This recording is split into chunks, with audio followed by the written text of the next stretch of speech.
Hare Krishna, and welcome everyone to our weekly Bhagavad Gita session. And the topic for today's discussion is Rahasyam Yo etad Uttamam.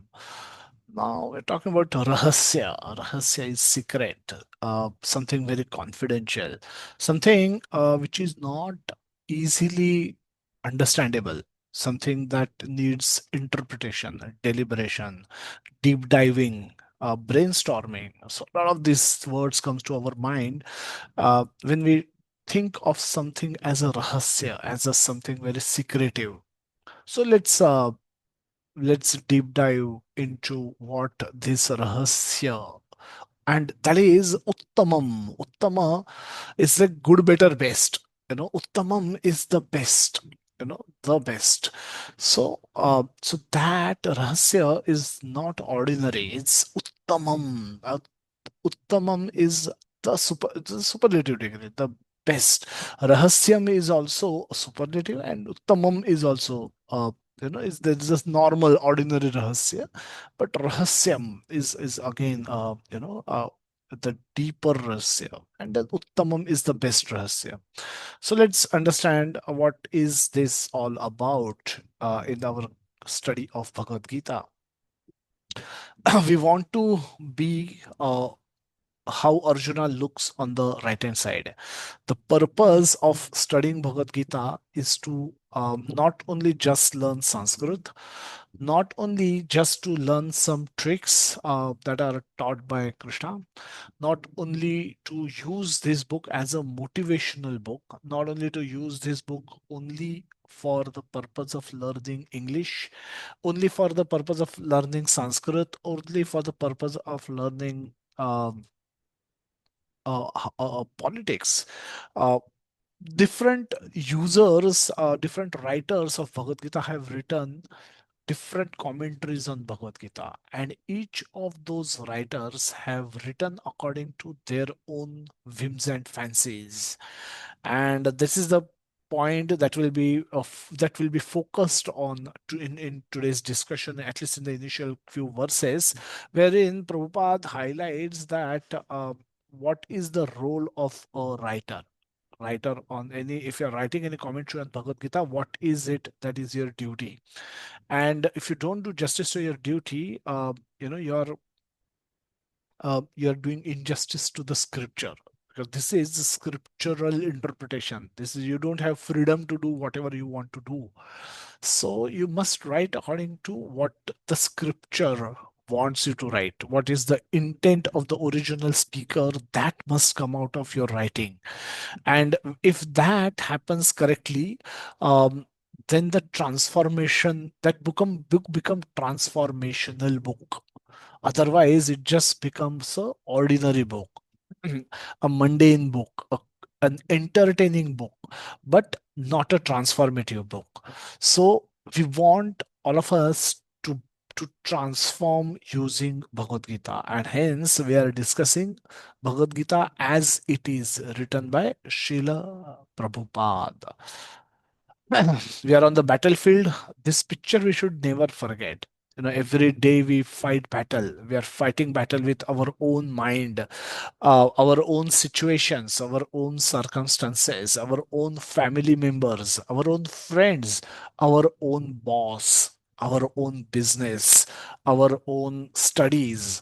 There are there are demons out there, like in the form of maths, form of physics, chemistry, biology for students, and so on and so forth. So these are the demons with whom we are fighting battles. Our mind is our biggest enemy at the moment, but by using the knowledge that we will receive in Bhagavad Gita, we will be able to curb this enemy, this control this enemy, get a reasonable understanding of this enemy, and win over this enemy eventually. And so we should never forget that this is where we are. And if we remember this constantly, we will remain alert in our behavior. We will not let our guard down, and we will always be conscious. We'll always be alert. We'll always anticipate problems, And hence, uh, when we are facing challenges, we'll be prepared for them, will not get caught by surprise. And hence, this picture is something we should never forget. Knowledge in Bhagavad Gita. This talking about this transcendental knowledge. This Prabhupada has titled chapter 4 in Bhagavad Gita as transcendental knowledge. So let's take a look at hierarchy of knowledge that is discussed in Bhagavad Gita. Uh, we we've, we've discussed some time back chapter 2 of Bhagavad Gita, wherein predominantly the knowledge was given that of a concept of soul was introduced in Bhagavad Gita. Natvevaham jatu nasam natvam neme janadipaha na chaivam na bhavishyamaha sarve vayamatam param.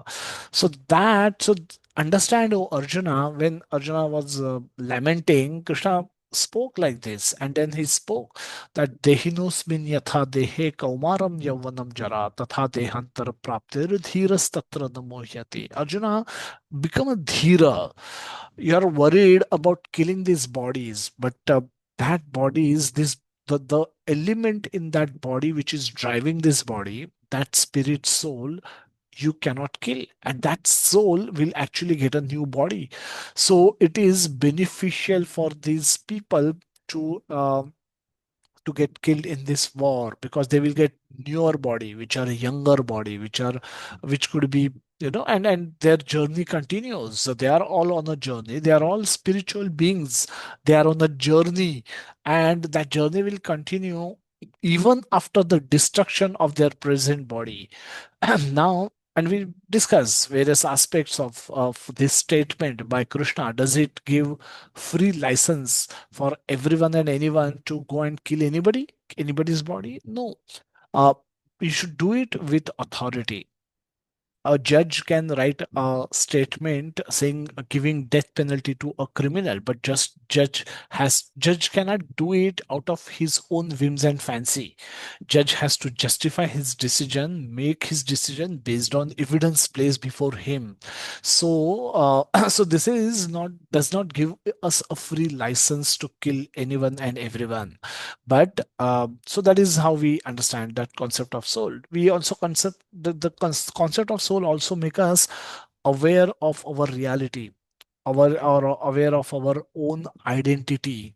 If we are soul, then we should be doing activities which are beneficial for that soul, not the activities. We just don't restrict ourselves with activities which are beneficial for our body, because we are not body. However, we need to maintain our body, and hence some actions will get dedicated towards that body. So how should we act? And that is something that is discussed in the subsequent part of that chapter 2. Chapter 4 is called transcendental knowledge. It's a superior knowledge than the knowledge of being soul. Why superior? Because if you just know that you are spirit soul and you are eternal, this knowledge is not complete knowledge, because it does not talk about the relationship of this soul with the supreme soul. So, chapter 4 will talk about that aspect, the relationship of the soul with the supreme soul. So, soul is not isolated, soul is not independent, soul is completely dependent on the supreme soul for everything. Soul has originated from that supreme soul, and soul, for everything, soul is completely dependent on that supreme soul. So, so this supreme soul and soul, or in other words, the Jiva and Ishvara, as they are referred to in the Bhagavad Gita, are not independent concepts. They are dependent. They are deeply integrated. They are deeply dependent.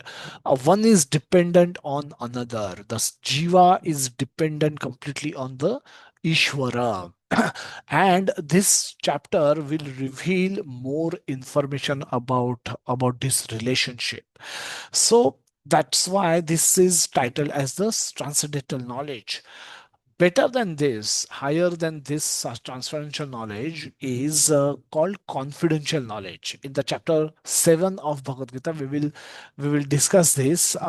This knowledge about Krishna, when we say we have a relationship with someone, of natural desire is to know more about that person, and hence Krishna will speak about himself, giving deeper information, detailed information about himself, starting from chapter 7. So that's why chapter 7 is called confidential knowledge. Now, anybody who's studying Bhagavad Gita needs to become aware of all this. If they don't learn any of this, then all of whatever they would have learned is a shrama eva hi kevalam, is a useless labor, because they're not going to get any benefit out of that study of Bhagavad Gita. Hence, we should be very, very careful in picking up the right Bhagavad Gita. Then the most confidential knowledge that is revealed by Krishna in the chapter 9. Why is Krishna giving all this to Arjuna? That he will speak in the verse that we will discuss today, in the third verse of fourth chapter, wherein Krishna says that Bhakto si me sakha cheti. You are my devotee and you are my sakha. You are we are you are my sakha, o Arjuna. You are my deep dear friend. You are my dearmost friend, and hence I can trust you with this knowledge, which implies you are not envious of me and you are faithful.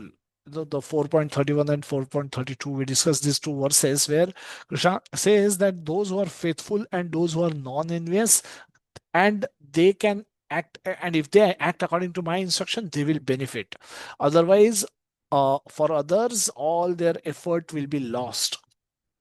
So, a bhakta, a devotee, and a sakha, a dear friend, is both, is faithful and is not envious of Krishna's position. And hence, Krishna is saying, I'm going to reveal to you deeper and deeper secrets of this knowledge of Bhagavad Gita. And we will begin that journey starting with today's verse of 4.3. Before that, let's take a quick look back at what knowledge that we are talking about. This knowledge that Krishna is going to speak is going to make Arjuna free from shoka. The instructions from Krishna begin in the chapter 2 of Bhagavad Gita in the 11th verse, where Bhagavan Uvacha, and Krishna is saying that Ashochan Anva Shochastvam Pragyavadansha Bhasase Gatasuna Gatasunshcha Nano Shochati Pandita. Ashochan is the first word in this verse is Ashochan. Shocha means lamentation. Shocha means शोक करना. Lament, ashocha means do not lament. Do not lament. And Krishna will conclude his instructions in the 66th verse of the 18th chapter by saying Mahashucha. That verse goes as saying that Sarva Dharman Parityajya Mam Ekam Sharanam Vraja Aham Tvam Sarva Papebhyo Mokshayashami Mahashucha. Mahashucha, Shucha is the last word that of instructions that Krishna has given. So which also means Mahashucha means do not fear, do not lament.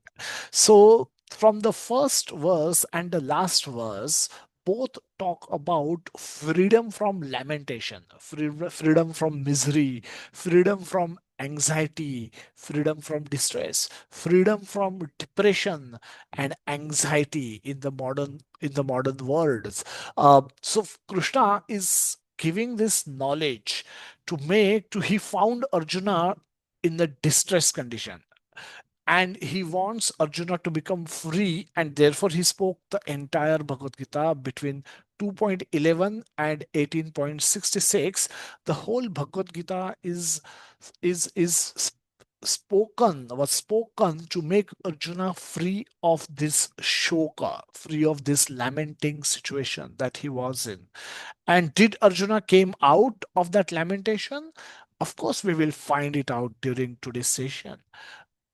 That's the purpose. That's the purpose for which Bhagavad Gita was spoken. And if we, in previous session, we discussed that all of us are suffering. All of us have different kind of miseries. We all want to eat. We all want to eat Krishna Prasad. But if we are just given dry dry, tasteless bread, roti every day, we will not be happy. So that will give us anxiety. That will itself give us stress. Why am I eating like this? So I want taste. I want rasa. I want to nectar. I want to taste nectar in life. And that is the natural demand that my senses makes to me. And in order to fulfill that, I need to be, I need to take anxiety from time to time. So everyone is suffering anxiety. Everyone is suffering some level of depression. Everyone is getting so many reversals in life. So every one of us is a fit customer to study Bhagavad Gita. That's the whole point.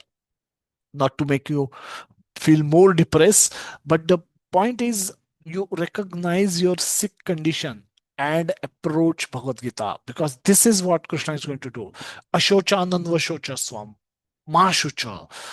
Between this is contain is that secret knowledge which will make you free from anxiety. So why not take up this medicine? Why not accept this treatment? So that's what we are here for. So we are eternal. We are eternal spiritual beings. We are foreigners in this world, which is temporary. We are foreigners. When we go abroad, most of you would have traveled abroad at some point of time in your life, or so when you go abroad, first thing you want to find out is what are the rules applicable to this particular land. How should I conduct? Which side of the road I am supposed to drive? What am I supposed to do? What am I supposed to not do? So do's and don'ts is something that we all are interested in knowing, because when we go to a foreign land, we don't want to get caught in trouble. So naturally, our intention is to be aligned, act in line with the regulations which are prevalent in that foreign country. so so we need to understand that we are spiritual beings. We are spiritual beings, and we are foreigners in this material world. There's spirit, there's matter. Both cannot be mixed together. It appears that we are inside our body, the spirit and matter is mixed, but it is not. Spirit always remains spirit. Spirit has pervaded into this entire body, and making this body move, different part of this body move. We feel sensation to the tip of this finger. If I pierce a needle inside it, I will feel pain, and that's Hare Krishna, Guruji. Apologies to interrupt, Guruji. The volume has gone a little bit low just right now, just 1 minute back. okay. Hare Krishna. Is this was this better earlier? Yes, Now it yes, has yes, Guruji. no? It is fine, Guruji, now. It is Hare fine Krishna. now. Okay, okay. Hopefully it's not going to go down again.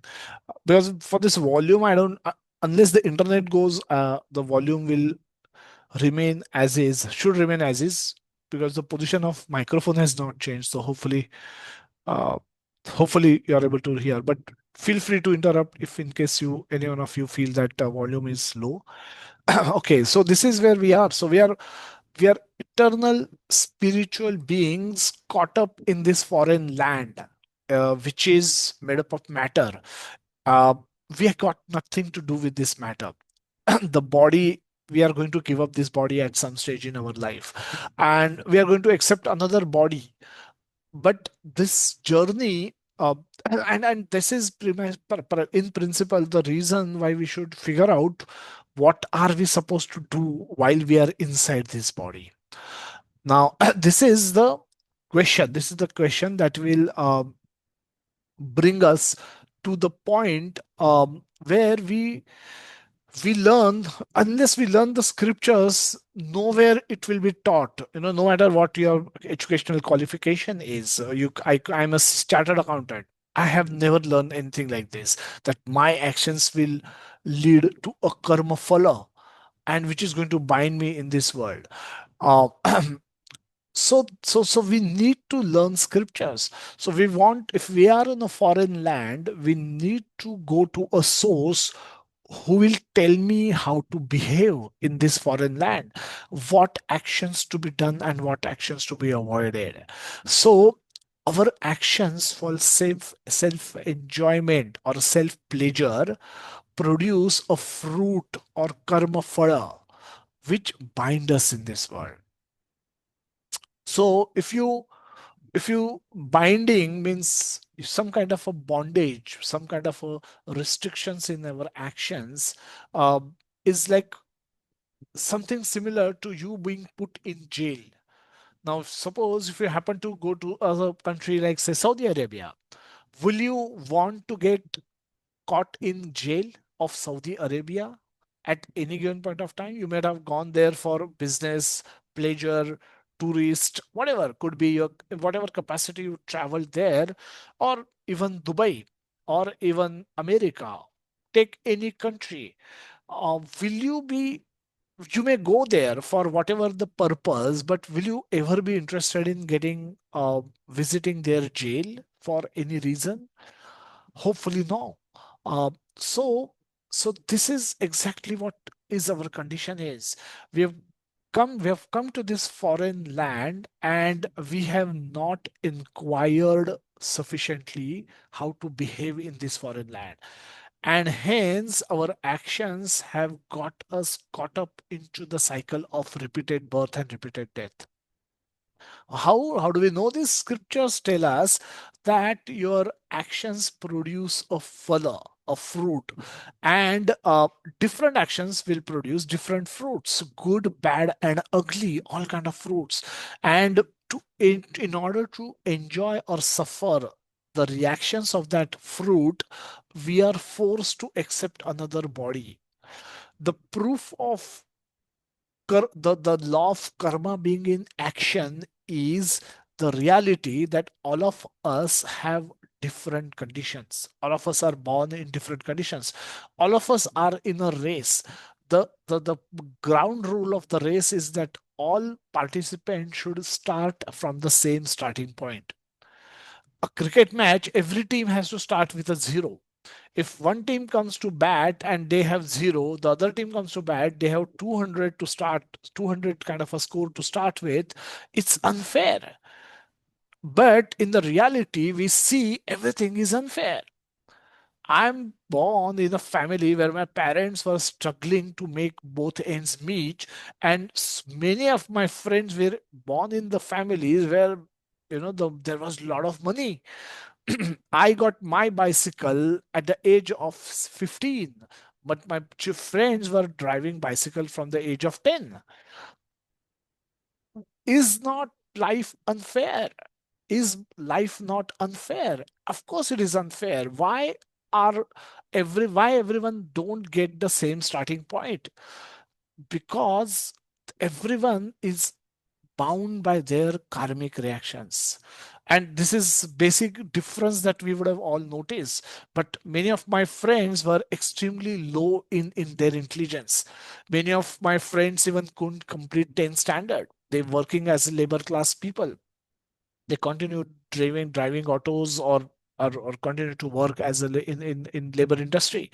So so so and fortunately all of us were in good health.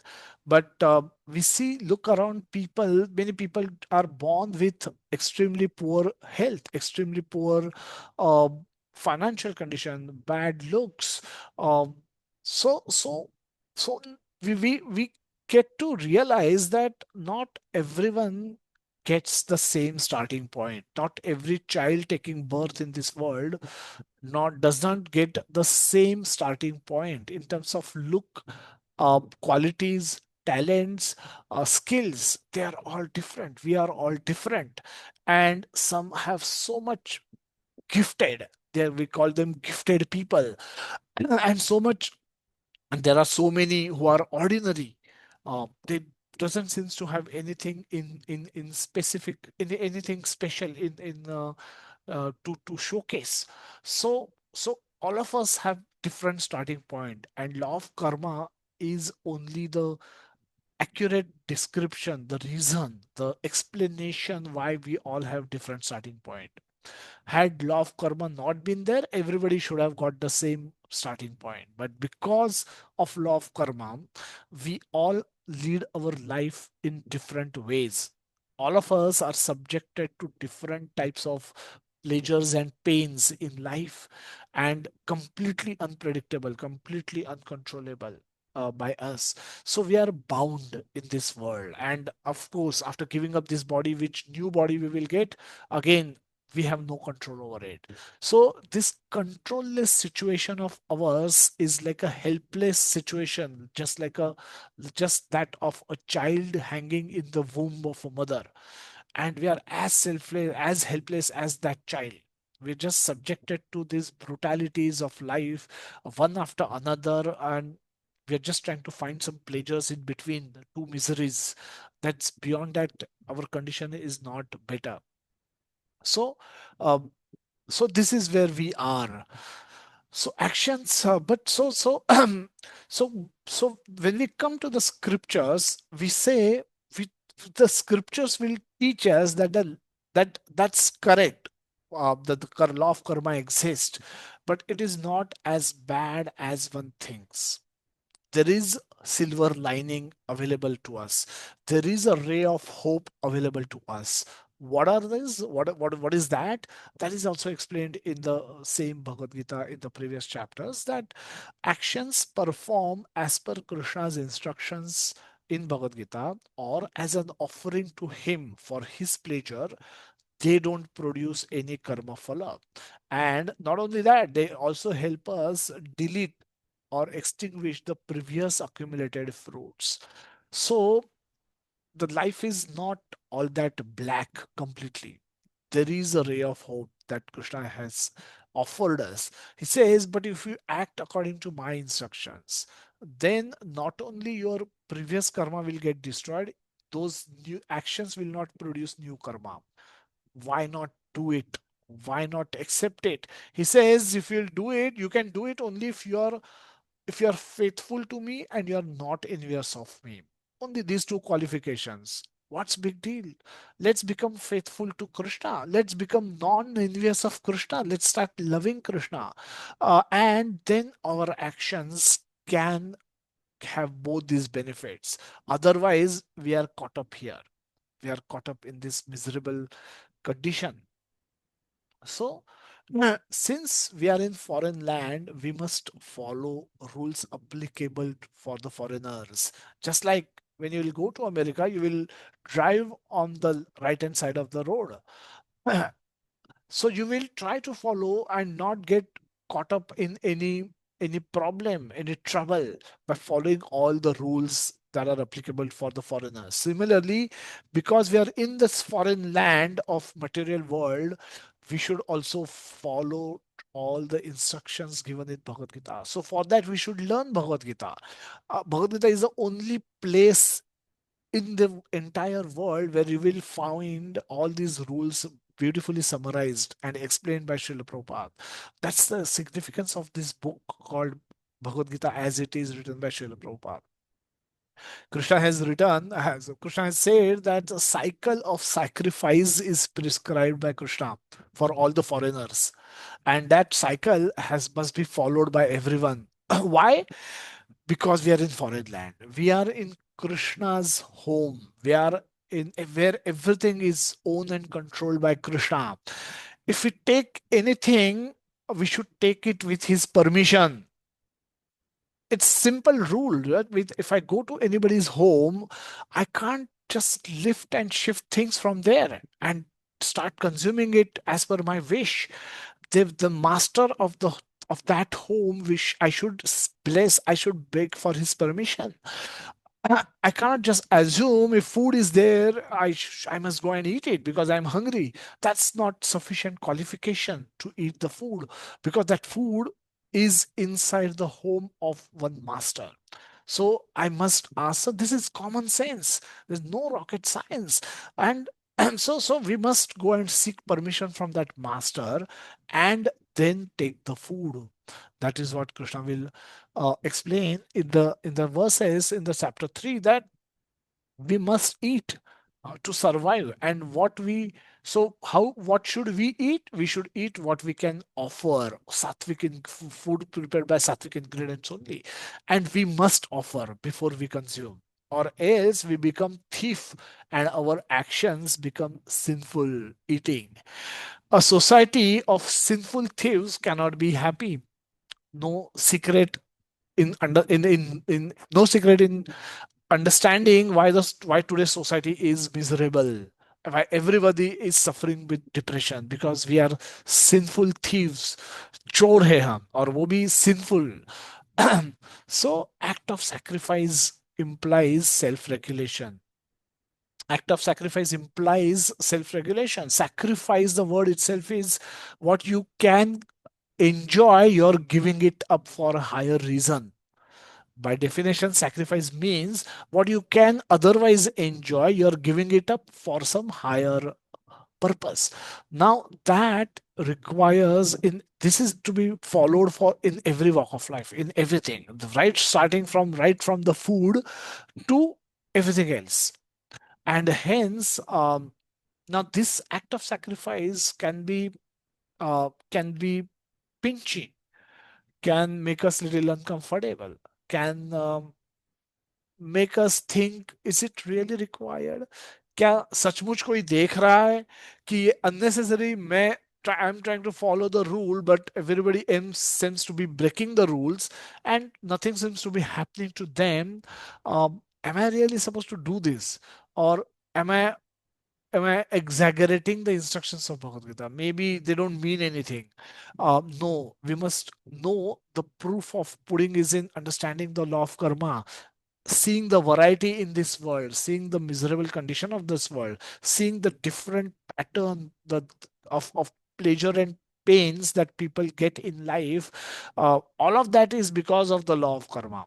And the law of karma exists, and therefore everything that is written in the Bhagavad Gita, that also exists, and that is true. So, act of sacrifice, so that our actions remain karma free. Our actions don't produce new result, new outcome for which we have to suffer and come back in this world. so so the sacrifice implies self-regulation, self-control, which we should embrace for our benefit. Now, knowing that we have come to the foreign land, it's in our own benefit to follow those rules and regulation. So we should learn Bhagavad Gita for our own benefit, not to impress anyone, not to not to find out some ulterior motive by studying Bhagavad Gita, but for the pleasure of Krishna, but for the pleasure of pleasing the master of this land, where we are currently today. It's as simple as this. Dharmic activities are animal like activities. Animal like life only focus on eating, mating, sleeping, defending. That's what animal do. And if we happen to be doing only these things, if we happen to be thinking and worried about only about what will I eat, where will I have sex, when will I have sex, with whom will I have sex, where will I have sex, where will I sleep, what kind of a home will I make for myself, what kind of a decoration I will have, what kind of a furniture I will have, which lighting I will put up, how big my home should be, it's just needed to be sleep. We just need to get good night's sleep. That's the purpose of the home. Nothing great, nothing more than that. So eating, mating, sleeping, and defending the home should be able to protect us from seasons of rain and the cold, extreme heat. beyond that, we shouldn't be worried about all of these things. But if you think about our own life, or the life of so many people whom we know, we'll realize that entire lifetime goes in just thinking and arranging for these four things. Nothing great, nothing beyond. People just don't get enough time and energy to think about anything else. Think about how I can come out of the cycle of Bhagavad Gita. Think about understanding that I'm caught up in this foreign land where I'm suffering every day. So that's this is the condition, that the struggle for eating, mating, sleeping, defending, people consider that to be the goal of their life. This is life.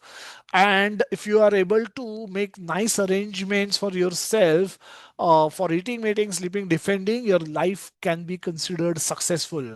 And if you fail to do that, your life is a failure. You're a failure. So this has become today, unfortunately, the criteria of success of people's life.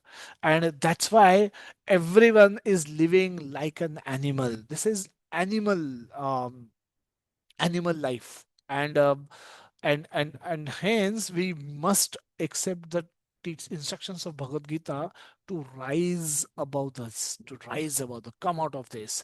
The immediate first available option to us is to recognize the controllers in this world, be they demigod, or be the supreme personality of Godhead, Krishna. And understanding their position, we start the process of sacrifice, start some level of self regulation, some level of self restrictions, and just not behave at the level of animal, but become human. And then follow the four regulative principles of no meat eating, no illicit sex, no no intoxication, and no gambling, and perform some kind of a devotional activities for the satisfaction of the demigods, or at least for the satisfaction of the demigod, if we cannot come to the level of supreme lord. But the goal should be to come to the level of supreme lord, understand who that supreme lord is, and perform, dedicate all our actions for his pleasure. So paradharma, or devotional service, acting as a devotee of Lord Krishna, performing activities for self purification, and performing activities for the pleasure of Sri Krishna. So this is the roadmap that we have, and this is our what we are supposed to be doing. uh, on this on this background, Krishna speaks this beautiful verse that imam vivasvate yogam proktavan aham avyayam vivasvate manava manave praha munir ishwakavu bravet. That the personality of Godhead, Lord Sri Krishna said, I instructed this imperishable science of yoga to the sun god Vivasvan, and Vivasvan instructed it to Manu, the father of mankind, and Manu in turn instructed it to Ishwaku. So, so Prabhupada write in the purport that herein we find the history of Srimad Bhagavad Gita that can be traced from remote time when it was delivered to the royal order of all planets, beginning from the sun planet. The kings of all planets are especially meant for the protection of the inhabitants, and therefore the royal order should understand the science of Bhagavad Gita in order to be able to rule the citizens and protect them from material bondage of lust. Protect them from material bondage to lust. So this is the duty of the king. The king is supposed to know himself, follow that knowledge, and also able to set an example in front of his citizens so that they can follow him. So their duty is to propagate the knowledge of Bhagavad Gita in their kingdom. Their duty is to learn it by themselves, follow it, and then propagate it so that everyone gets benefited from the knowledge of Bhagavad Gita. Not just royal order, but eventually everyone gets benefited. The entire citizens, they look up to the king, and they want king to tell them what to do, and king should do it by himself, and do encourage should encourage everyone to follow these rules and regulations, or follow the instructions given in Bhagavad Gita, so that they can become free from the bondage to lust. The bondage to lust, the lust is that happens because of the tamoguna, because of the association with rajoguna, which become wrath or anger, which take you to tamoguna. So citizens, all the citizens, all the innocent citizens must be rescued, must be protected by the king, by helping them elevate to the level of sattva guna and eventually shuddha sattva, bhakti yoga. So it is king's duty to do it by himself and also help others do it. Prabhupada write further that human life is meant for cultivation of spiritual knowledge in the eternal relationship with the Supreme Personality of Godhead. So this knowledge is that of the eternal relationship with the Supreme Personality of Godhead. So that aspect nobody brings out in their discussion of Bhagavad Gita. This is where uh, the knowledge of Bhagavad Gita, uh, you know, does not meet its expectation. Because of the authors, who uh, who does not do justice to the instructions of Bhagavad Gita, who write commentaries as per their own whims and fancies, and hence distort the message of Bhagavad Gita. And hence we should be careful in reading Bhagavad Gita. Not all Bhagavad Gitas are same. So Prabhupada write further that uh, the eternal relationship with the Supreme Personality of Godhead and the executive heads of all states and all planets are obliged to impart these lessons to the citizens by education, culture, and devotion. There's a 3.21 verse that says that yad yad acharati sreshtas tattad evetaro jana, that whatever the sreshtas or the great people do, the innocent people follow, and hence king must act according to the instructions of Bhagavad Gita, and hence set an example for others to follow. In other words, the executive heads of all states are intended to spread the science of Krishna consciousness so that the people may take advantage of this great science and pursue a successful path, utilizing the opportunity of the human form of life. Successfully utilizing the opportunity of human form of life. Otherwise, they will waste this human form of life only for doing activities which are done also in the animal form of life, and eventually, uh, very unfortunately, they will become animals. They degraded to the animal species of life also if they happen to cultivate those kind of habits. Very unfortunate it will be for anybody to become animal from human life after enjoying human life in a wrong way. Timeless knowledge. The sun, Prabhupada now describes the position of the sun, that the sun is the king. This is one of the very, very long purports and very beautiful purport also. Now, Prabhupada explains the position of sun. Who is sun? Sun is the king of all planets and the sun god. At present, the name of that sun, sun god is Vivaswan, rules the sun planet. So the present sun god is Vivaswan. So this is also position, which tell us this is also position. Just like today's prime minister is Mr. Narendra Modi, tomorrow it can be someone else. So like that, sun is also a position. At present, sun god's name is Vivaswan. He's ruling the sun planet, which is controlling all other planets by supplying heat and light. He's rotating, sun is rotating under the order of Sri Krishna, and Lord Krishna originally made Vivaswan his first disciple to understand the science of Bhagavad Gita. The Gita is not therefore a speculative treatise. Trita is for the insignificant mundane scholar, but it is a standard book of knowledge coming down from time immemorial.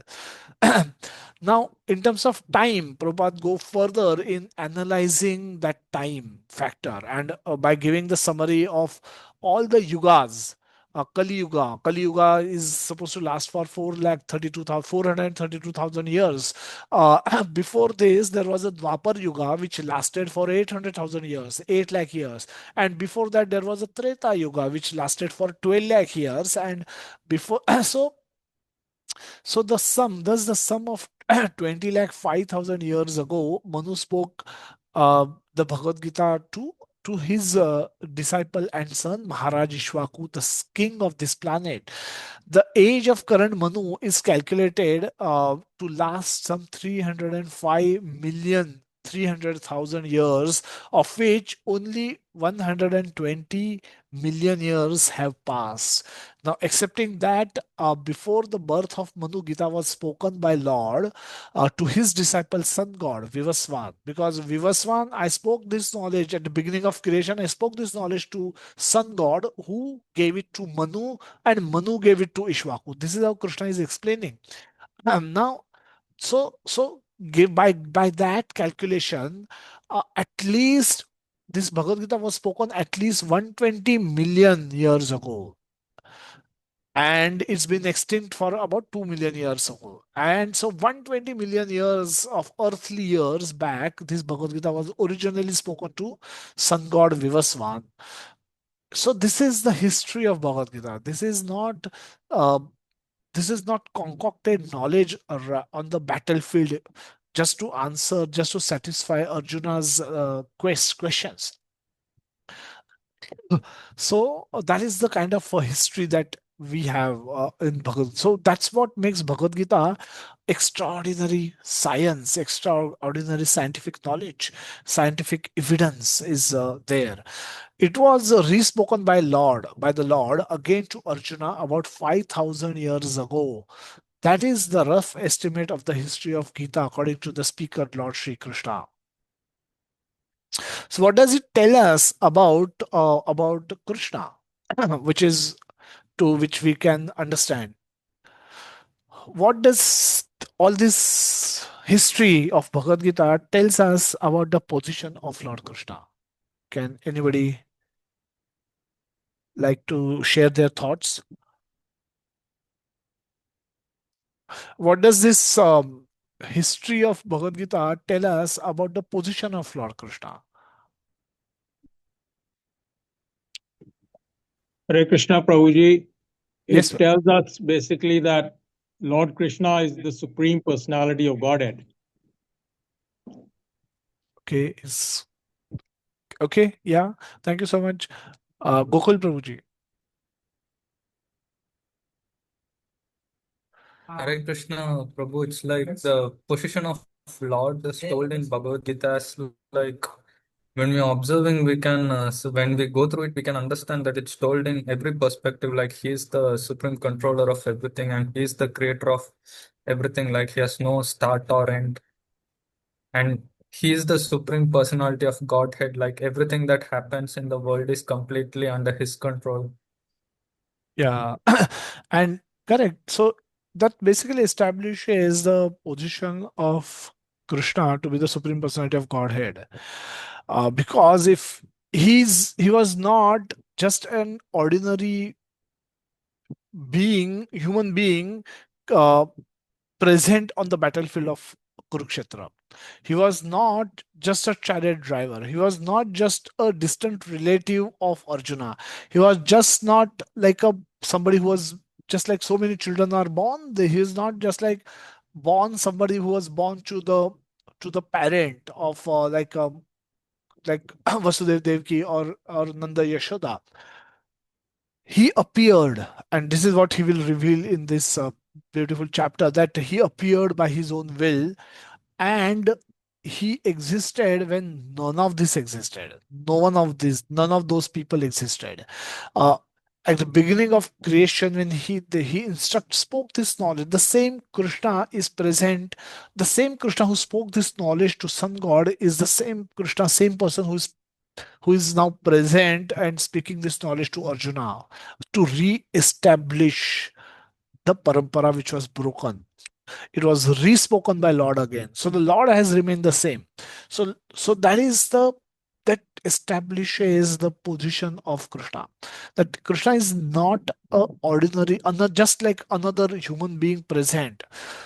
And Krishna will reveal that why he is able to remember what nobody else was remember. No, not no, while everybody else forget things, why he was able to remember. So, like I worked in my company for 20 years. So I joined my company in about 2005, and now 2025 also I was present. So, so I have been there, and in between these 20 years, many people came and went. Why they can't remember anything that happened here, but I can remember because I was always present. I never stopped working. I was always there, and hence I will know so many things which most of the new people probably will not will they will not know. So similarly, Lord never changes his body, and therefore it's the same Lord who in the same body, the same spiritual body, spoke that no this knowledge to sun god, and the same Lord carrying the same spiritual body is now speaking this knowledge to Arjuna. Therefore he can remember everything, but we cannot, because the moment we change body, it's like the moment I change job, I just don't remember anything that happened in the previous job. So so that's why that's this is a rough example, not a perfect example, but a rough example why people forget and why Krishna does not forget, to highlight the difference between us and Krishna, because Krishna never changes body, and therefore Krishna appears in the same spiritual body, and he does not accept human form of body. He does not have, he cannot, the Maya cannot touch him. So the material body cannot touch him. Matter he matter cannot cannot affect him in any way, cannot condition him in any way. So Krishna comes in his own spiritual body, and by his will remains up, he remains visible to everyone, and he was visible to everyone while he appeared 5000 years back. Everybody could see him, everybody could understand him, speak with him, deal with him, but he was not understood by everyone. Only devotees of Lord Krishna were able to see him's correct form and always knew that he is the supreme personality of Godhead. Therefore, they remain liberated even while acting in this material world, while everybody else was bound in this material world. In the next verse, Krishna is going to give further detailed information about the same point, that evam parampara praptim imam rajarshayo viduhu sakale neha mahata nuyogo nashtah parantapa. This supreme science was thus received through the chain of disciplic succession, and the saintly kings understood it in that way. But in the course of time, the succession was broken, and therefore the science as it appears to be lost. Very beautiful verse. Prabhupada writes in the purport that certainly Bhagavad Gita was never meant for demoniac persons who would dissipate its value for no one's benefit and would devise all type of interpretations according to personal whims. So Prabhupada is harping on the same point that we discussed earlier, that why not, if Bhagavad Gita Sanskrit text is same, why we why we don't get the same benefit, or come to the same conclusion after reading all Bhagavad Gita? If Sanskrit is same, why it does not leads to the same end goal, same end purpose, same end conclusion? Why conclusions in different Bhagavad Gita books are different, uh, as they are interpreted differently by different people. Why the same Sanskrit verse leads to so many different commentaries, so many different interpretations. So Prabhupada writes here, gives that understanding that they write according they write interpretations according to the personal whims, and therefore they uh, they interfere with the original speaker's intention. They interfere with the intentions of the original speaker, and they superimpose, they impose their own meanings and understanding on top of what was there in the original in the original text. They replace their understanding uh, over the original speaker's understanding or his conclusions. So that's why such books becomes very dangerous. It's Prabhupada says, dissipates its value for no one's benefit. No one will benefit except they will make some money, but nobody will benefit by reading such books. So as soon as the original purpose was scattered by the motives of the unscriptural commentators, there arose the need to re-establish the disciplic succession. 5,000 years ago, it was detected by Lord himself that the disciplic succession was broken, and therefore he declared that the purpose of Bhagavad Gita appears to be lost. The same way, at the present moment also, there are so many editions of the Bhagavad Gita, especially in English, but almost all of them are not according to the authorized disciplic succession. There are innumerable interpretations rendered by different mundane scholars, but almost all of them do not accept the Supreme Personality of Godhead, Krishna, although they make good business on the words of Sri Krishna. So they write commentaries, they get a lot of prestige and fame in and money. They make a lot of money by using the word of Lord Krishna, but they have no faith on Krishna. And so that's why uh, this spirit is demoniac. Prabhupada call it, this spirit is demoniac because demons do not believe in God but simply want to enjoy property of that God. And hence we should be very careful. Hence we should understand that if somebody says that I'm reading Bhagavad Gita, the first question we should ask them is, which Bhagavad Gita are you reading? Who has written the commentary on Bhagavad Gita? Can anybody and everybody write their own commentary on Bhagavad Gita? Is Bhagavad Gita book open for interpretations? Is Bhagavad Gita, we can take any one verse of Bhagavad Gita and write whatever conclusion that we want? Is there a progression of Bhagavad Gita, or it is all open for judgment by people? So if I extrapolate meaning of one word and write something which I feel, yeah, I think it is right, it may not be in consistency with the conclusion given by the original speaker. When I'm when i'm trying to write something on the book such as Bhagavad Gita, which has structured fact, which is structured format, which contains verses, which contain sections, which can be classified into flow as per the flow of thought. It is not open for interpretation, and hence it's dangerous to read just any Bhagavad Gita. Prabhupada write that the chapter 3 of Bhagavad Gita told how to conquer lust by regulating senses and engaging in the service of Krishna. Lust is Nitya Vairini, or eternal enemy of the knowledgeable people. A king is obliged to protect his citizens not only from the external enemy but also from this internal enemy known as lust. Krishna gives this knowledge to saintly kings so that they can practice it themselves, and seeing them, their citizens can also follow them. Partnership. Emam Rajarshayo Viduhu. Partnership between a saintly person and a king is must for having ideal social order. And we see example of Chaitanya Mahaprabhu and Maharaj Pratap Rudra. King Maharaj Pratap Rudra was a king of Orissa, and he would come in front of Jagannath cart and sweep the floor. So and he was guided by Lord Chaitanya Mahaprabhu, who is Krishna himself. Uh, below we have see Chandragupta Maurya and Arya Chanakya Pandit. So this is the partnership. The Prabhupada speak like that. The partnership between a saintly person and a Kshatriya king is must in order to have a proper social order. And when that partnership is missing, you will always have a chaotic social order. A chaos will always be there, because then the Kshatriyas will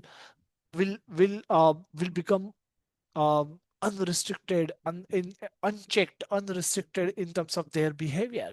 There is there's no control over their thoughts and actions. If they are not guided by the saintly people, they will do what they feel like doing, and that can lead to disastrous results.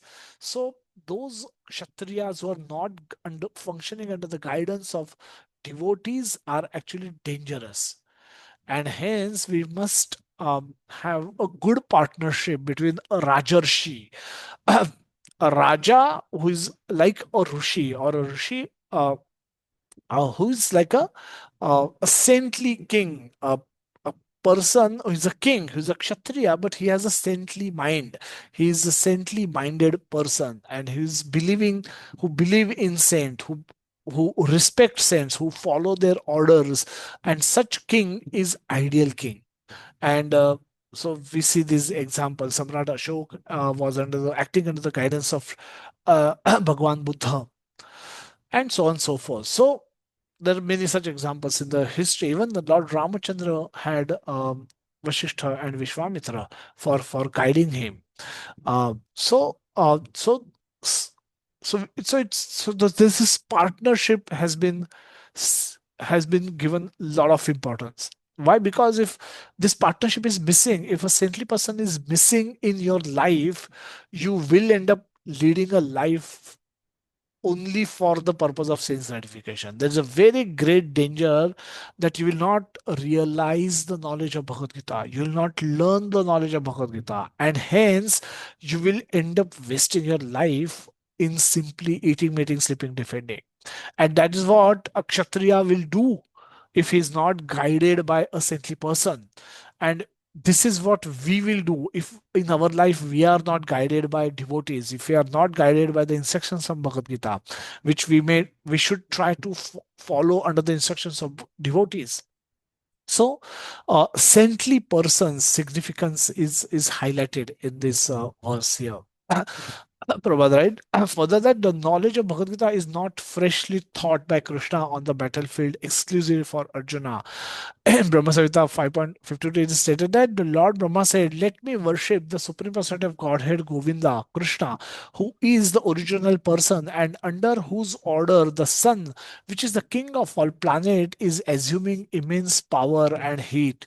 The sun represents the eye of the Lord and traverses its orbit and in obedience to his order. So he go around in his orbit as per the order that he got from Lord Sri Krishna. Krishna first gave this knowledge to sun god Vivaswan, king of all planet. Sun god Vivaswan gave it to Manu, father of mankind, and he gave it to Ishwaku. It is prioritization, not discrimination. The why one may ask a question that why this knowledge was given to only kings and not to everybody in every citizen in this world, because it's not a question of discrimination. Discrimination means I'm restricting someone and I'm only favoring someone else. I'm only allowing you to come, but I'm restricting everybody else from getting access to this knowledge. No, that is not the objective. The objective was that everybody should have this knowledge, everybody should possess this knowledge. But Kshatriya kings have special responsibility to learn this knowledge and to demonstrate, act according to this knowledge, so that the others can follow them. Others can yadadachati sreshthas tattad evitaro jana. The innocent people should follow their king. The king is their natural teacher. The king, the guru, the father in the family, their natural position as a teachers, and hence it is must for them this knowledge is must for them, and hence on a priority basis they are taught. This knowledge is given taught to the kings of this world. But in the course of time, this knowledge was lost. Therefore, Krishna re-establishes this also. And this also become this thing. The knowledge became misinterpreted by the commentaries written by various other. So this is also again a very good exercise that we should do. We should pick up other Bhagavad Gita and try to understand. Uh, Basically, this is the this is the reality that other Bhagavad Gitas will not be able to give the same conclusions that were given in the Bhagavad Gita written by Srila Prabhupada. Why? Because uh, the test of knowledge of Bhagavad Gita being authentic or otherwise is given in Bhagavad Gita itself, and we will take a look at that. So here, let's understand is that a translator has to translate. A translator must translate, act as a link between the speaker and the people. Same message has to be delivered in the language that people can understand for the audience. So, so this is the role of a translator, and Bhagavad Gita being available in terms of exact Sanskrit text with conclusion, with examples, any translator who is writing commentary on Bhagavad Gita must do justice to the conclusion which are available in Bhagavad Gita. They cannot, there's no freedom to write your own conclusions because Bhagavad Gita is a conclusive book. It's not an open-ended book. So, however, a translator should not start giving his own versions in complete contradiction of what the original speaker was telling. So he should imagine a, a prime minister of our country goes to a different country, Japan, for example, and he speaks in Hindi, and the translator is trying to translate it in the local language. And prime minister says that, okay, um, we look forward to invest in your country. And the translator says the opposite. Oh, we are not interested in investing in your country. Is translator free to do that? Translator should not do that, cannot do that. That's completely injustice done to his own job. So, so he should just tell what the speaker is telling. That is his role, and he should stick to his role as a translator. So this was the problem that many people, this was a problem with various editions of Bhagavad Gita that are available in the market, that they try to give their own interpretation. And this is where Prabhupada had to give authentic explanation of Bhagavad Gita as it is. This point is also highlighted in the preface and the foreword of this book, Bhagavad Gita as it is by Srila Prabhupada. Also, the introduction of Bhagavad Gita, Prabhupada write actually about this point of various places. And also in the purport, in the due course of time, this has come up appropriately in this section of Bhagavad Gita as well.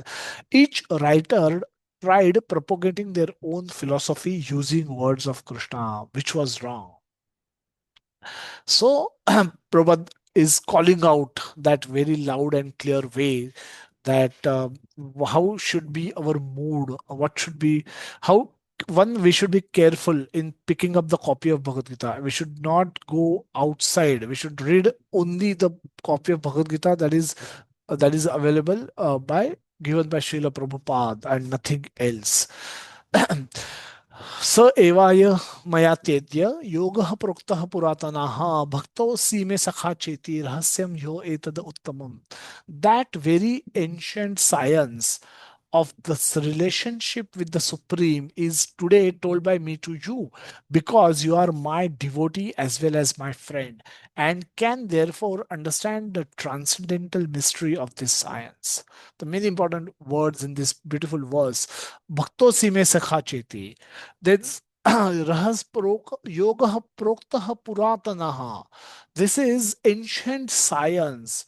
I'm giving you. Why? Because you are my devotee and you are my sakha. You are my dear friend.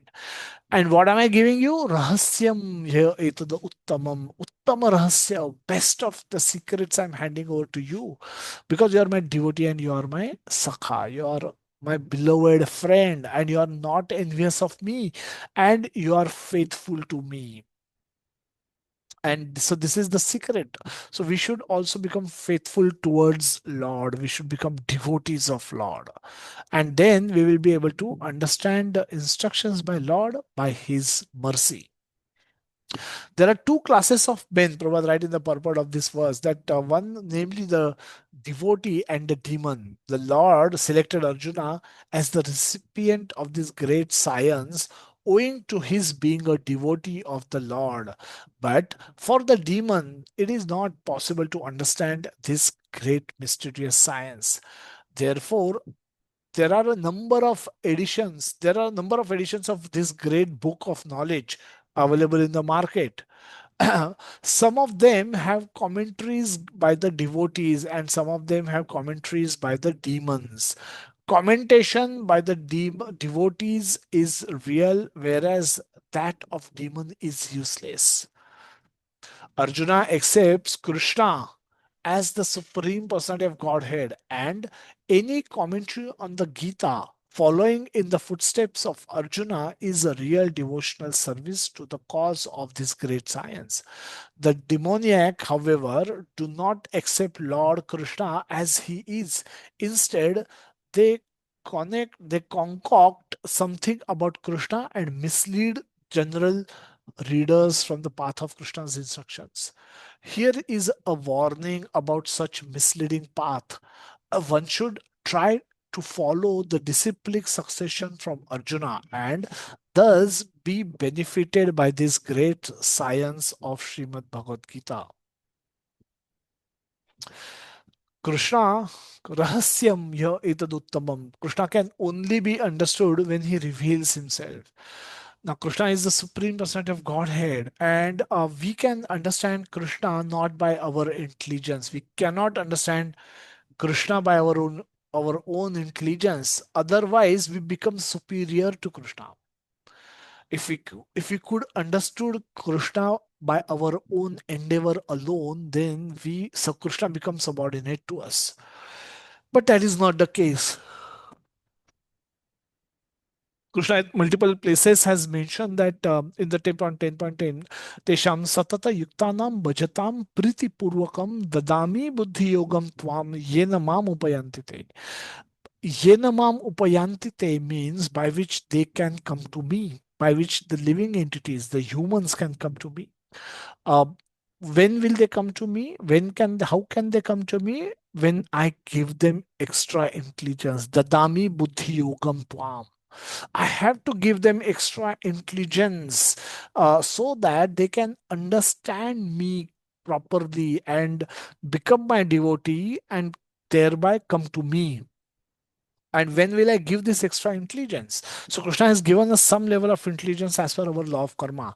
But he says, I need to give you extra intelligence to understand me, understand Krishna, and remain fixed in his bhakti, remain fixed in his devotional service. So this is where Krishna says that I have to do something here. Without my help, you cannot achieve this in life. So, so Krishna says, when will I give? When I give you this extra intelligence, when I will see you, bhajatam priti purvakam. Tesham satata yuktanam bhajatam priti purvakam. So the entire sentence is very important. Satata yuktanam bhajatam priti purvakam. Therefore, you should be always engaged in my loving devotional service. My loving devotional service. Love. You should perform bhakti with love, not as a, not as just as a, not as because it's a rule, not because it is to it will make me feel good in the society, in the eyes of people that I'm a devotional person. So I have to do it out of my love, out of my own voluntary choice, out of my own desire. And when I act in that loving way, then Krishna says, I will give you extra additional intelligence. Seeing your sincerity, seeing your seriousness, I will give you extra intelligence. You and using which you can come to me. You can act in this world and you can eventually come to me at the end of your life.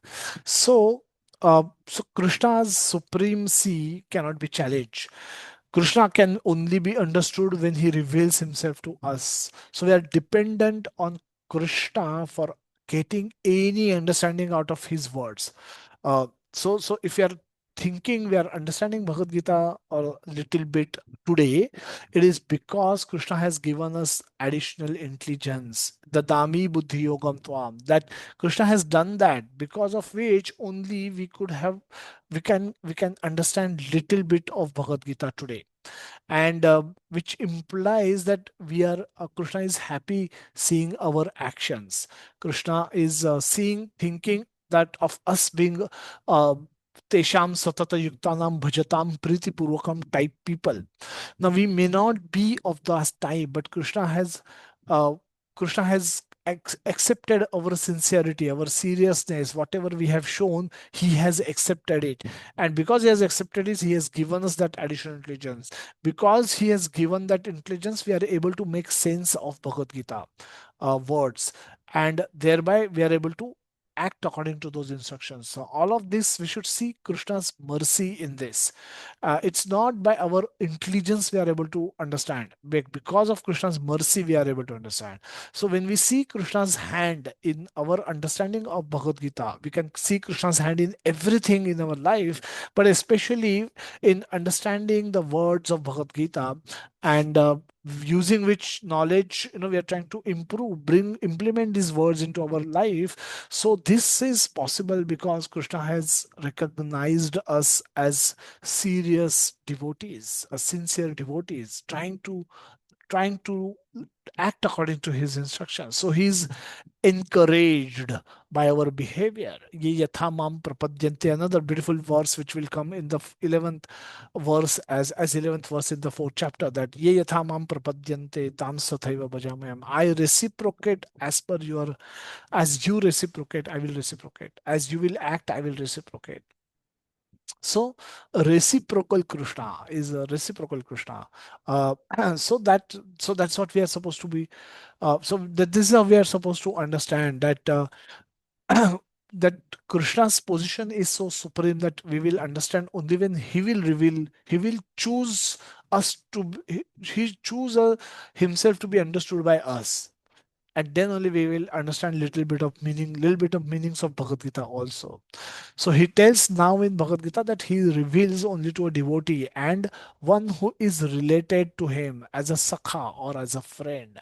So we have to become devotee of Krishna. We have to become related to Krishna. We have to look at Krishna and as a friend. We have to look at in that mood. We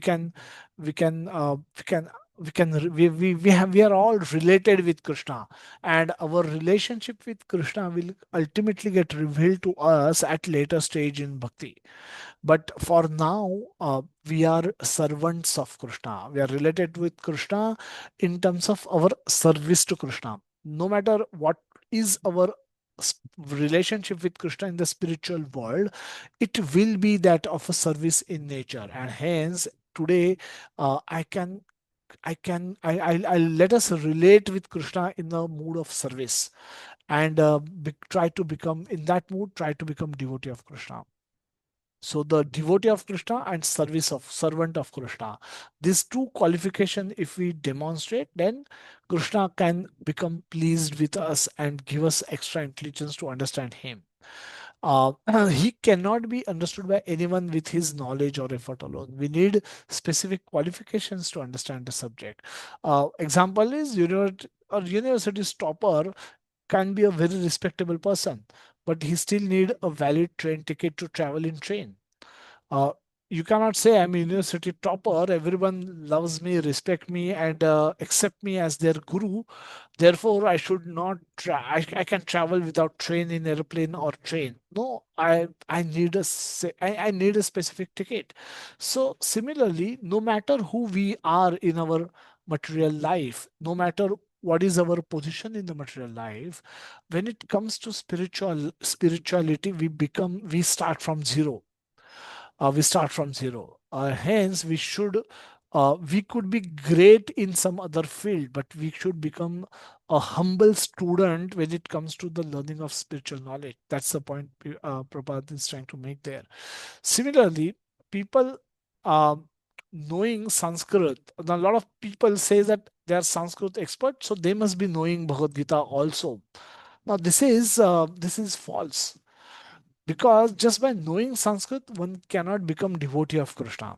Because for becoming devotee of Krishna, it is not necessary for you to learn Sanskrit.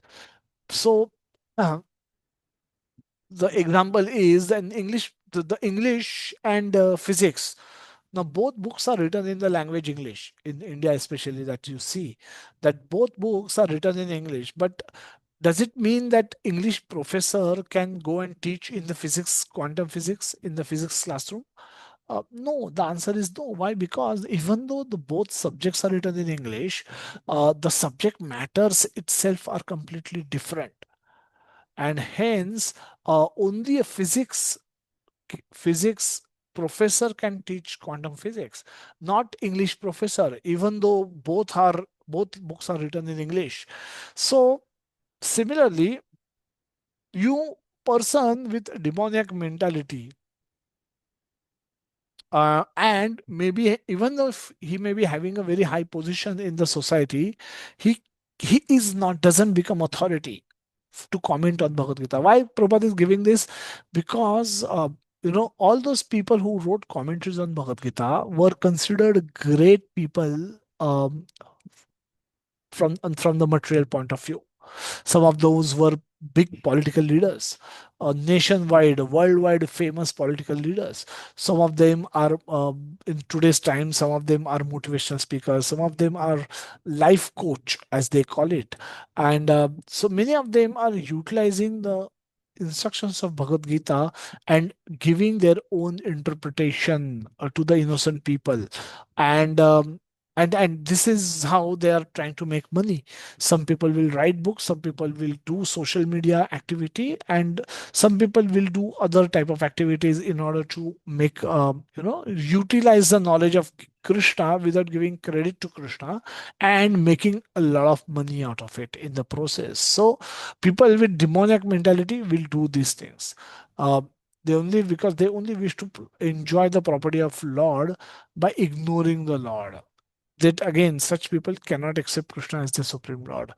They they concoct something about Krishna and mislead innocent people from the path of Krishna's instructions. Hence, it is important to learn this knowledge from devotees who are learning it in disciplic succession and also trying to follow it personally. Okay, okay. The last part is basically to understand that, how do we understand that, we are learning Bhagavad Gita, and uh, what Prabhupada, what conclusions that we will come to after reading Srila Prabhupada Bhagavad Gita as it is. How do we know that they are correct and everybody else is wrong? Now, the simple way to test this is by understanding how this was received by the original listener of Bhagavad Gita. Originally, 5,000 years ago, this Bhagavad Gita was spoken by Lord Krishna to Arjuna. And because this is a conversational uh, book, the book contains a conversation. There are instructions, there are questions, there are instructions, there are questions, and then there are answers, and then there are counter questions, and then there are conclusions spoken by both Arjuna and Krishna. So conversation facilitates all of this. One way talk, monologue does not facilitate this. So the Bhagavad Gita is a conversation where questions asked in the beginning, answers are given, counter questions are asked, clarifications are given, concepts are introduced, superior concepts are introduced. Then some of the so the superior and subordinate concepts exist in Bhagavad Gita. The instructions are given. Again, superior instructions are given. and thereby ultimate instructions are given, ultimate instructions which are repeatedly given, and these instructions are then confirmed by the receiver. The Arjuna has confirming that this is what I have understood, clarifying and giving conclusions, and then ultimate instruction and ultimate conclusion. This is how the Bhagavad Gita flows from first chapter to last chapter. And in this course, this is where it all it all concludes in these three verses of Bhagavad Gita in the 18th chapter. The whole discussion of Bhagavad Gita gets summarized in these three verses. Man mana bhava mad bhakto mad yaji mam namaskuru mam eveshyasi satyam te pratijani priyosi me. सर्वधर्मान् परित्यज्य माम एकम शरणम व्रज अहम त्वाम सर्व पापेभ्यो मोक्षयिष्यामि मा शुच. These are the two ultimate instructions given by Krishna. Man mana, always think of me. Bhava mad bhakto, become my devotee. Madhyaji mam namaskaru, worship me and pay obeisances to me. These are concluding words from Bhagavad Gita, from Lord Shri Krishna as part of this conversation. So this is, so as in conclusion, Krishna asked Arjuna to become his devotee. Devotee, bhakti yoga is the supreme instruction. Even though everything else was discussed, the karma yoga was discussed, dhyana yoga was discussed, jnana yoga was discussed, bhakti yoga was also discussed, and in conclusion, bhakti yoga was recommended to Arjuna, and these are the ultimate instructions which comes as a recommendation. सर्वधर्मान् परित्यज्य माम एकम शरणं व्रज अहम त्वाम सर्व पापेभ्यो मोक्षयिष्यामि मा शुच. This is what we were saying, ma shucha, that mokshaishyami ma shucha. Ma shucha is do not lament. So sarva dharman parityajya, uh, give up all varieties of religion, all varieties of duties, and mam ekam sharanam praja. Very personal reference. In this also, man mana bhava mada bhakto, become my devotee. Think of me, bringing out personal aspect of himself very clearly and dominantly. Uh, in the previous chapters, Krishna has not referred to himself so much in the second chapter, even in the third chapter. But from now onwards, in the fourth chapter, he will bring himself to the center stage. And again, in the seventh chapter onwards, Krishna will remain at the center stage of all the conversation throughout the rest of balanced Bhagavad Gita. So this is what these are called the ultimate instructions of Bhagavad Gita. Man mana bhava mad bhakto madhyaji mam namaskaro. And what will I do? Mam evashyasi satyam te pratipjani priyosi me. I will, thus you will come to me without fail. I promise you this because you are my very dear friend. And 18.66, abandon all varieties of religion and just surrender unto me. Just surrender unto me. I shall deliver you from all sinful reactions. Do not fear, do not lament. And how Arjuna responds to those ultimate instructions?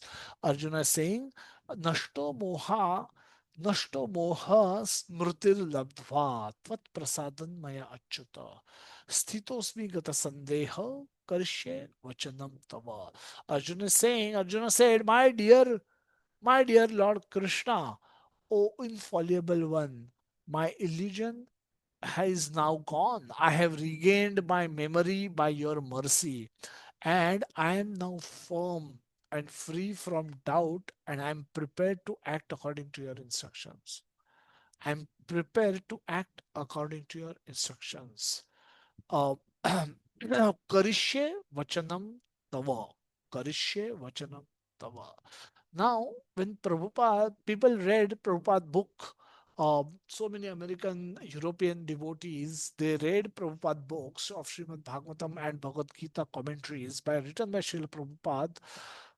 they came to the same conclusion, wherein they told Prabhupada, I will do your will. Whatever you want me to do, I will do. I will dedicate my life for service of you, for serving you, and in the mission. So, because Prabhupada is the instrument in connecting people with Krishna, people were surrendered to him.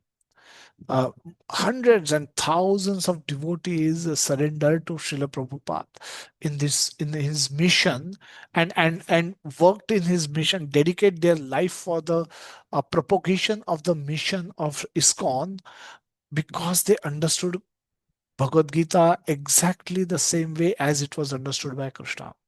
So they would have also spoken the same verse, that Karishya Vachanam Tapa. Prabhupada, you want me to go and open a new temple in London? I will do that. You want me to go and open a temple in Hong Kong, Malaysia, Japan? I will do that. If you want me to take Krishna consciousness to Australia, I will do that. I will open 100 temples in India. I will do that.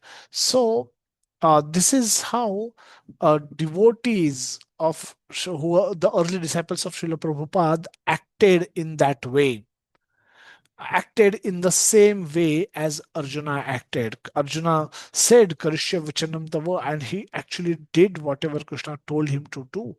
And similarly, uh, the devotees of the early disciples of Srila Prabhupada also did whatever Prabhupada told him to do, and they were completely dedicated to him in this purpose. So whatever conclusion Arjuna came to, or learned, the same conclusions were learned by so many thousands of devotees who dedicated their life for the service of Srila Prabhupada and ISKCON. So this way, we understand that the conclusion that one will come to, all of them accepted Lord Krishna to be the Supreme Personality of Godhead. All of them accepted the actions according to these two verses. They acted according to these two verses, and made their life successful. They dedicated all their actions for the pleasure of Guru and Gauranga, and thereby, they became free from lamentation. They became Mahashucha. And so that is the evidence. That is the evidence that we have, that Prabhupada commentary is not concocted by his own speculation. By him, he's just giving in parampara what was passed on to him by his previous acharyas, and basis that he is writing a simple commentary. He is acting as a translator. He's not distorting the message of Bhagavad Gita. He's not trying to give his own interpretation in the between. He's simply using current day examples and giving the same message. Therefore, we see the same effect on the people who are learning Srimad Bhagavad Gita you from by studying Bhagavad Gita as it is. Okay, we'll conclude, um, and then we'll go to the some question and answer. Krishna is the supreme personality of Godhead. No one is equal to or greater than him. This we learn from by Krishna's revelation, that Krishna spoke this knowledge to the sun god in the beginning of this chapter. So Kshatriya kings and their followers both are expected to follow instructions from Bhagavad Gita, instructions in Bhagavad Gita. Knowledge should always be received in disciplic succession from devotees who are trying to process the who are supposed to who are trying to practice it all by themselves also. So this knowledge is not just meant for preaching, it's also meant for practicing, self practicing. And if you are practicing it all by yourself, then only you have capacity to give it to somebody else. You can't give someone what you don't possess. If you don't have faith, you cannot help build faith for other people. So, therefore, therefore, this is so therefore we should learn this knowledge only from the devotees. Only from the devotees. We should study the Bhagavad Gita as it is written by Srila Prabhupada, which studying which you will come to the same conclusions as were drawn by Arjuna after hearing the entire Bhagavad Gita, wherein he says that Karishye Vachanam Tava. Ultimately, this is what we'll do. I will do whatever you will want me to do. So again, whether interpretation of Bhagavad Gita given incorrect or incorrect, correctness or incorrectness of conclusions can be validated by the interpretations given in 65, 66, and 73. And by studying those Bhagavad Gita, if you also, by any other Bhagavad Gita, if you come to the same conclusion, then that Bhagavad Gita can be considered to be authentic. Otherwise, not true, not correct, not accurate. So everything else is inaccurate speculation. In the current times, there was a need to re-establish this parampara. Hence, Srila Prabhupada wrote Bhagavad Gita as it is, and by studying this Bhagavad Gita as it is, we will should be able to come to the same conclusion as was derived by Arjuna. So we will take a pause here and wait for any question answer in the today's sessions.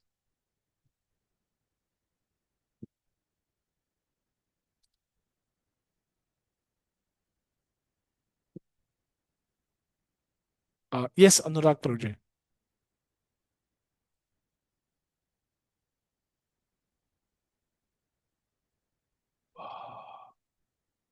Yeah, Yes, Prabhuji, yes, Prabhuji.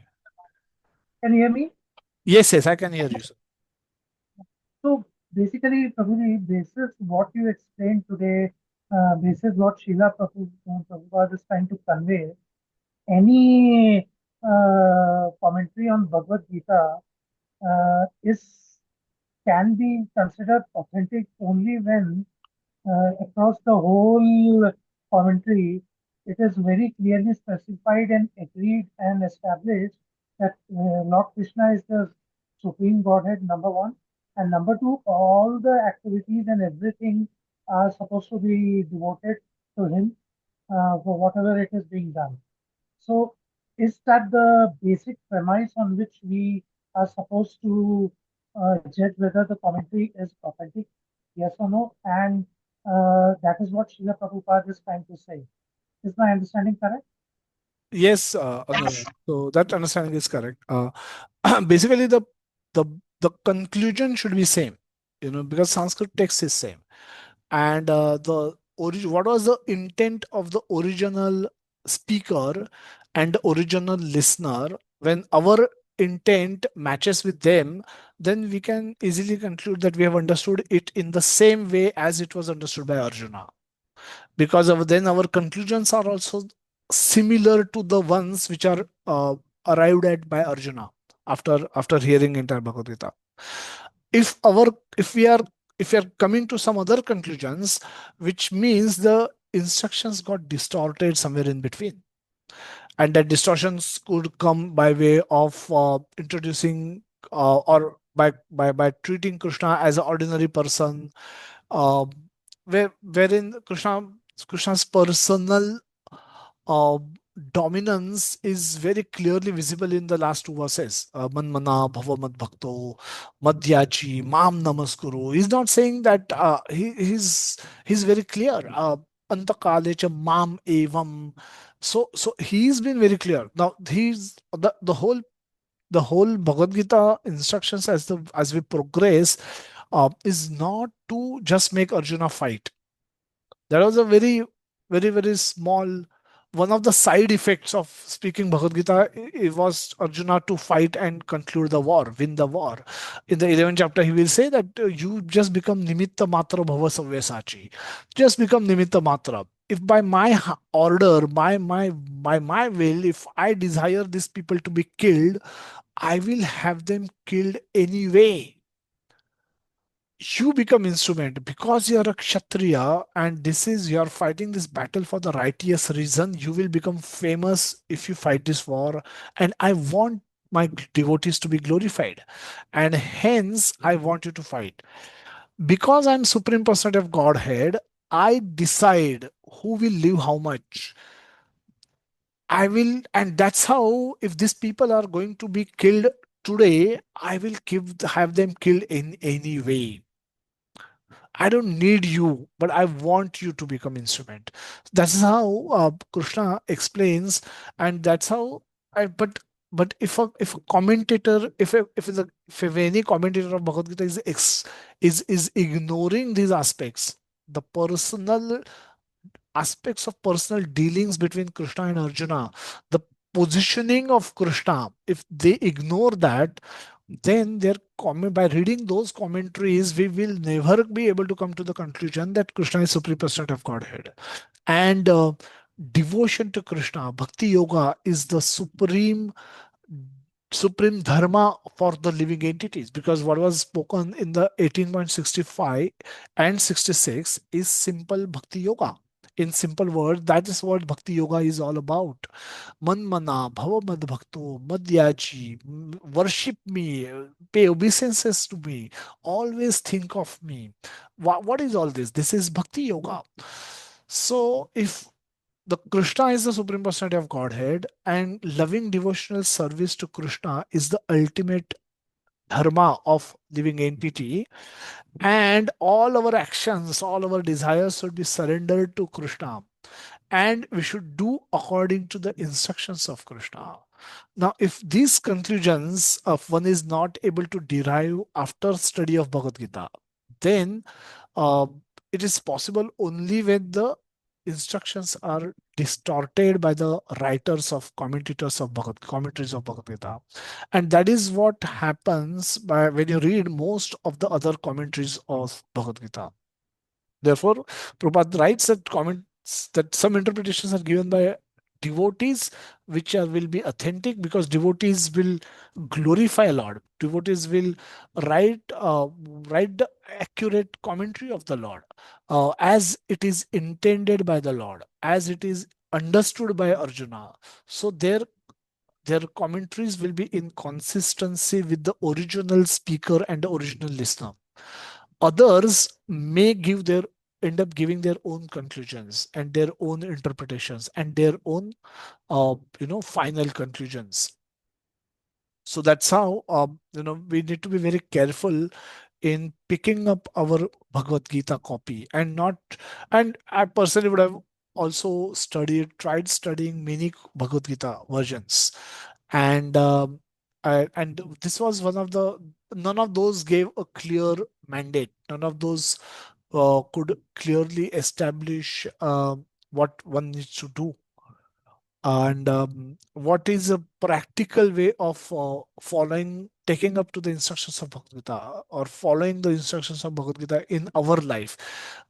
So those were missing. So those could be found only in the in the in the Bhagavad Gita as it is given by Srila Prabhupada. So therefore, this becomes a very authentic book, and which if we can just follow one book, we can go back to Krishna. There's just one book is enough to save the whole humanity, the whole world. Okay. Thank you, Prabhuji. One other curiosity, I've been listening to a lot many opinions when people say that repeat readings of Bhagavad Gita reveals more insights or possibly more understanding in different phases of their life. Like uh, suppose any person reads Bhagavad Gita when he or she is a student versus when he or she becomes a family member versus when he or she becomes a middle-aged person. So the interpretation keeps on changing. Is there some basis to this, or the Bhagavad Gita message from Srila Prabhupada is whichever age, whichever stage you read, the outcome and the interpretation and the understanding should remain the same?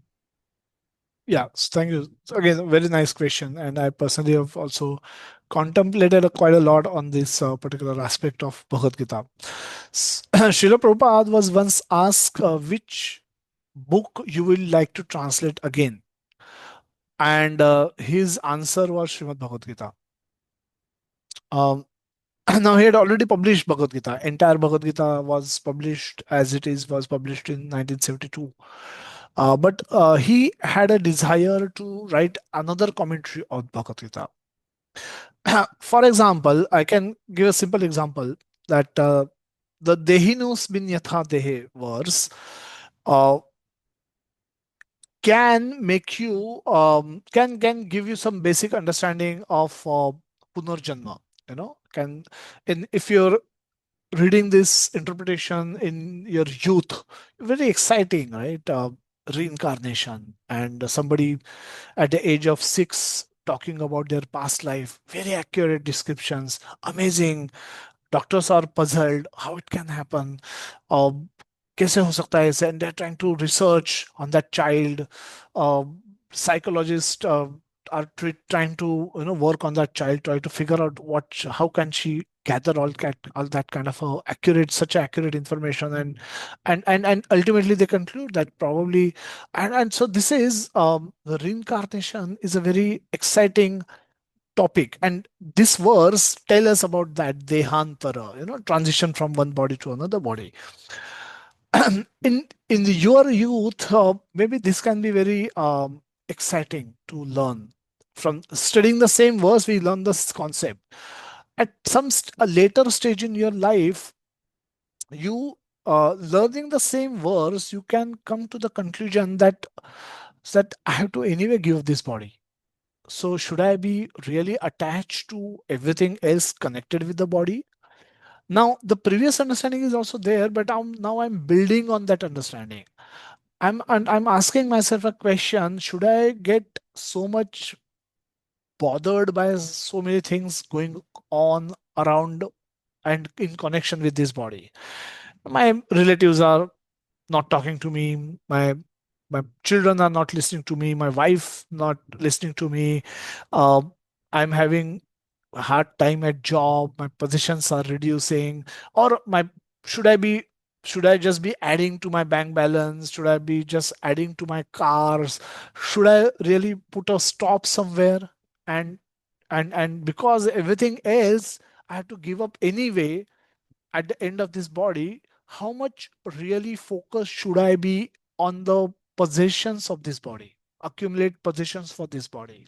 So now at some different stage, when you read the same verse, you can get this different thought.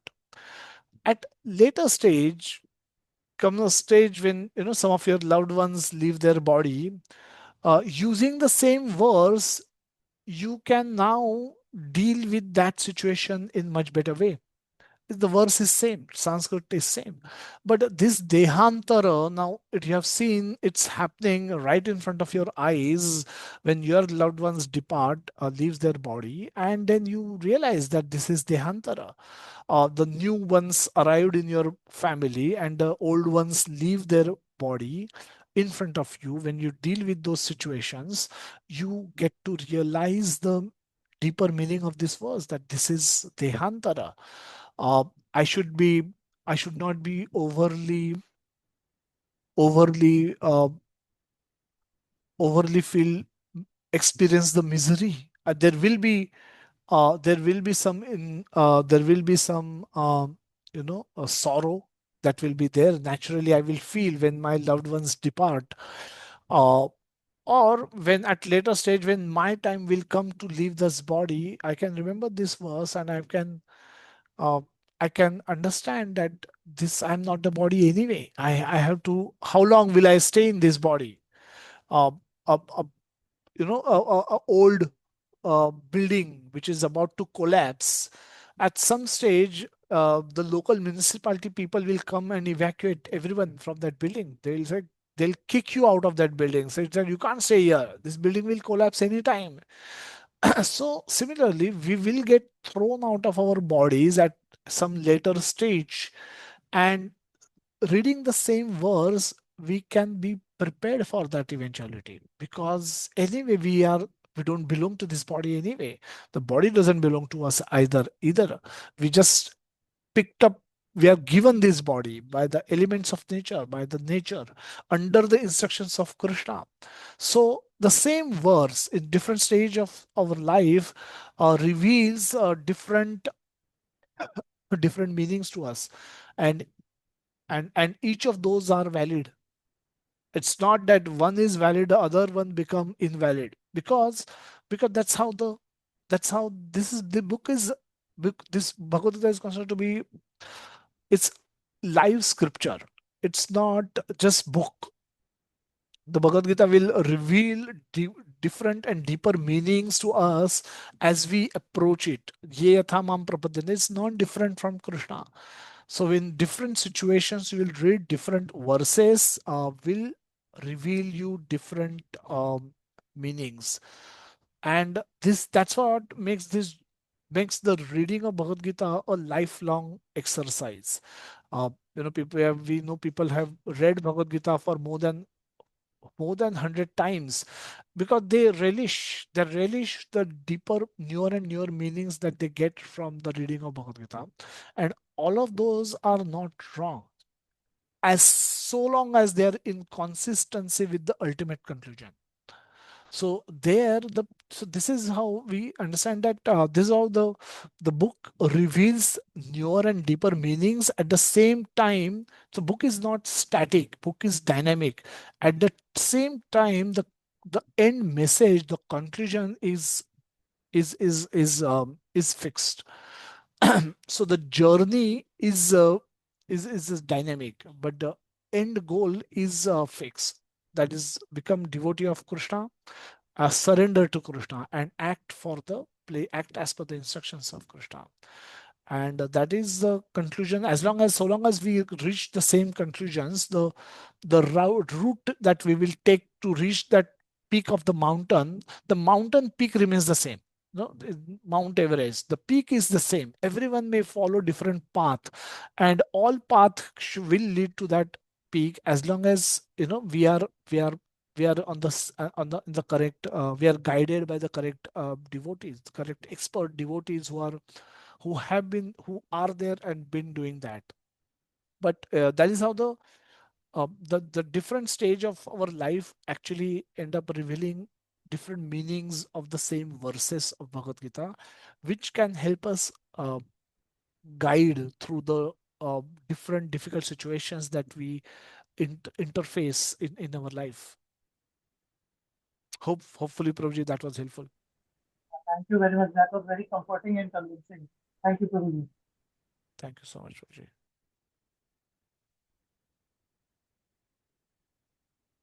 Since there are no other questions, hopefully we can conclude today's session. Thank you everyone for joining, and we'll continue with our journey of studying Bhagavad Gita in the subsequent sessions. We're entering a very interesting phase in the study of Bhagavad Gita. So the verses from now onwards will become very beautiful verses. All those verses are very beautiful. We can, as I've said, many devotees who relish discussing these verses from chapter 4, or deeper and deeper meanings people are able to derive, churning the same verses. So we'll do our own endeavor, and hopefully we'll all learn together. And please stay put in this journey, and we will continue studying Bhagavad Gita as it is. Thank you everyone. Hare Krishna. Srila Shri Jagannath Baldev Subhadra Mai ki jai. Srila Prabhupada ki jai. Nitai Gaur Premanande. Hari Bol, Hari Bol, Hari Hari Bol. Hare Krishna everyone. Hare Krishna, Guruji. Dandavat pranam. Hare Krishna Prabhuji, Dandot Pranam. Hare Krishna, Prabhuji, Dhanap Ram, Prabhuji.